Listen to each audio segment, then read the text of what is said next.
আসসালামু আলাইকুম। আশা করছি তোমরা সবাই ভালো আছো। তো আমিও ভালো আছি। আজকে আমার ছাদ বাগানে তোমাদেরকে স্বাগত। তো আমি ছাদ বাগানে কি করি সেটাই তোমাদের সঙ্গে শেয়ার করব। তো তার আগে আমি বলে নেই, তোমরা প্লিজ আমার চ্যানেলটা যারা নতুন দেখো তারা অবশ্যই আমার চ্যানেলটা সাবস্ক্রাইব করবে, আর যারা অলরেডি সাবস্ক্রাইব করেছো তাদেরকে অসংখ্য ভালোবাসা। তো যাই হোক, আজকে আমি কি করি সেটাই দেখাচ্ছি। তো আমার ভিডিওটা তোমরা শেষ অবধি দেখতে থাকো। আর তো তোমরা সবাই জানো যে আমি অনেক কদিন আগে বীজ দিয়েছি টবে। তো সেই বীজগুলো এখনও হচ্ছে, কারণ ভালো কদিনই হলো, 7-8 দিনের মতো। তো যাই হোক, তো আমি যে এইগুলোতে সব বীজ দিয়েছি, তো হচ্ছে সব চারা হচ্ছে। তো চারাগুলো এখন তুলে আমার অন্য টবে দিতে হবে। তো ওই জন্য আজকে আমি কি চারা দেই সেটাই তোমাদের দেখাচ্ছি। তো এই যে আমার টব এখানে আমি রেডি করে নিয়েছি, গ্রো ব্যাগেই দিচ্ছি।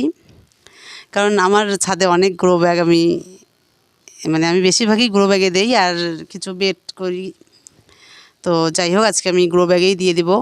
আর কি গাছ দেয়, আর এখানে তোমরা তো জানোই আমি কিভাবে বেড, আমি আগের ভিডিওতে দেখিয়েছি বেড বানাই। এখানে আমি দিয়েছি কিছু গোবর সার, মাটি, আর নিচে দিয়েছি কিছু পাথর, কারণ পানিটা যাতে না জমে। আর দিয়েছি কোকোপিট। তো সব দিয়ে আমি মিক্সড করে নিয়েছি। আর এখানে যে চারাটা দিব সেটাও দেখাচ্ছি তোমাদের, কি চারা। তো এই গ্রো ব্যাগটাতে আমি দিয়েছি শশা বীজ। তো শশার বীজ যে হয়েছে, দেখো কত বড় হয়েছে। তো এখনই দিতে হবে, না হলে কদিন আরেকটু বড় হলে দিলে নষ্ট হয়ে যাবে। তো যাই হোক, এখানে 3টা চারা আছে। তো এখান থেকে আমি একটা তুলে এখানে দেব, কারণ বেশি দেওয়া যাবে না। আর এখানে আর যে বাকি দুটো আছে সেটাও আর একটা টবে দিই, 3টে টবে 3টা চারা দিয়ে দেব। তাহলে জায়গাটা ভালো পাবে আর গাছটাও ভালো হবে। যাই হোক, আমি এবার দিয়ে দিচ্ছি এই শশার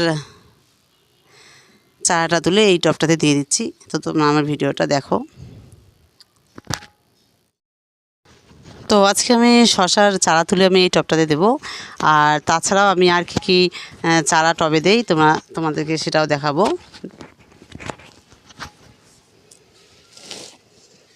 তো এই টবটাতে 3টা শশার চারা হয়েছে। তো এখান থেকে তুলে আমি এখানে দিয়ে দিব।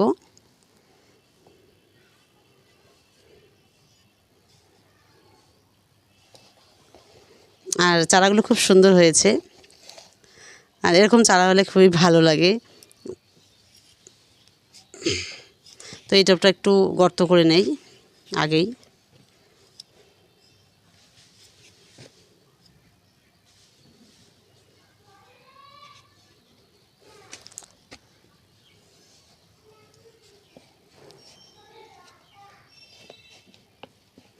তো এই যে আমি তুললাম, তুলে এই যে টবটাতে দিয়ে দেব।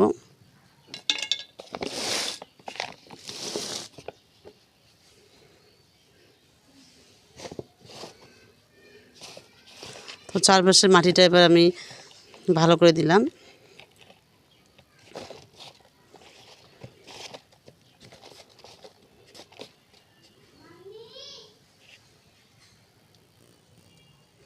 তো ফাইনালি আমার শশার চারাটা দেওয়া হয়ে গেল, কিন্তু এই যে মাটিটা একদম ভেজা ভেজা, ওই জন্য আমি আজকে আর পানি দেব না। আর পানি দিলেও আমি বিকালের দিকে দেব। তো এখন আর আমি পানি দেব না, কারণ ভেজা ভেজাই আছে। তো আমার হয়ে গেছে। তো এবার আমি কি গাছ লাগাই সেটাও দেখাচ্ছি তোমাদের।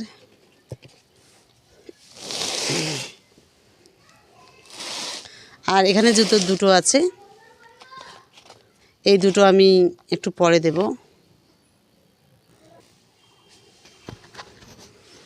তো এই দুটো চারা থাকলো, আমি এই দুটো চারা আরেকদিন একটা রাখবো আর একটা দেবো, আর সেটা বেড তৈরি করতে হবে। আমার একদম বেড তৈরি করা নেই।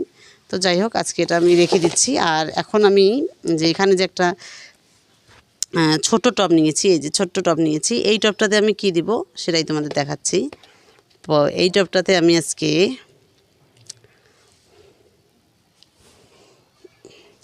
এই যে একটা অ্যালোভেরার চারা নিয়ে এসেছি। তো এই অ্যালোভেরার চারাটাই আমি আজকে এখানে দিয়ে দিব।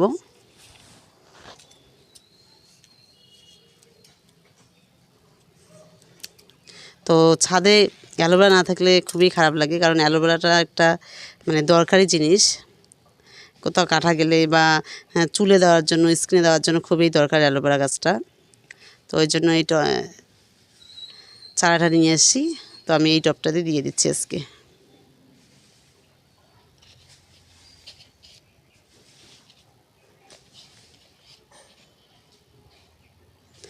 তো অ্যালোভেরার জন্য সেরকম এক্সট্রা করে যত্ন লাগে না, তোমরা যেখানেই দেবে ওখানেই হয়ে যাবে, একটু মাটিটা ঠিকঠাক করে। আর এই অ্যালোভেরা থেকে, একটা অ্যালোভেরা থেকে অসংখ্য অ্যালোভেরার গাছ হয়, তোমরা অবশ্যই জানো সবাই।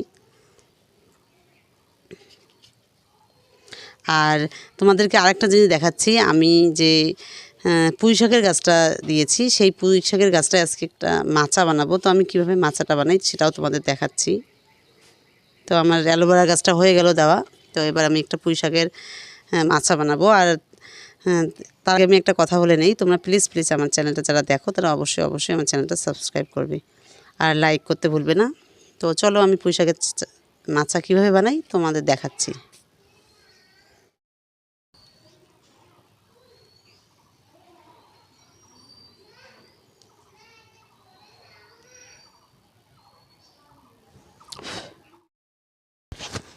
তো এই যে তোমরা জানো যে এই পুঁই শাকটা আমি পরশুদিন দিয়েছি, একটা ভিডিও দিয়েছি। তো পুঁই শাকটা দেখো কত সুন্দর হয়েছে।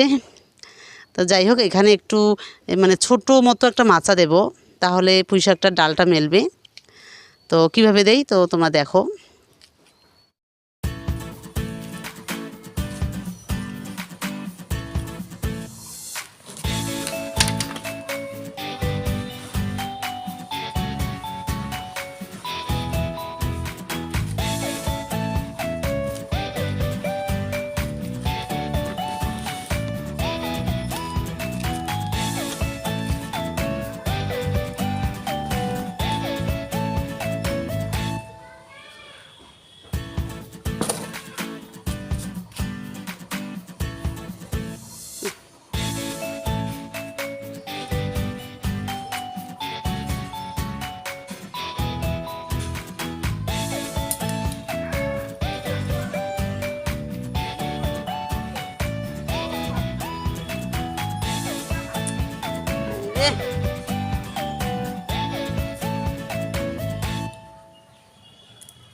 তো এই যে আমার ফাইনালি পুঁই শাকের মাচা দেওয়া হয়ে গেল। দেখো আমি কিভাবে দিলাম, মানে আমার যতটুকু সাধ্যের মধ্যে হয় সেরকম করে দিলাম।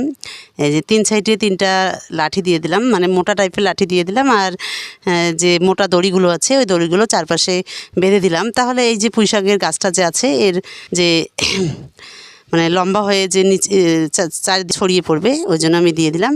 আর এই যে পুঁই শাকের যে আগালটা আছে আরেকটু লম্বা হোক, তখন আমি এটা ভেঙে দেবো, তাহলে শাখা পোশাকা বেরোবে। তো আজকে আমার এটাই ভিডিও ছিল। তো তোমাদের ভালো লাগলে অবশ্যই সাবস্ক্রাইব করে দিবে আর লাইক করতে ভুলবে না। তো আজকের ছাদের কাজ আমি এইটুকুই করলাম। তো তোমরা সবাই ভালো থেকো, সুস্থ থেকো।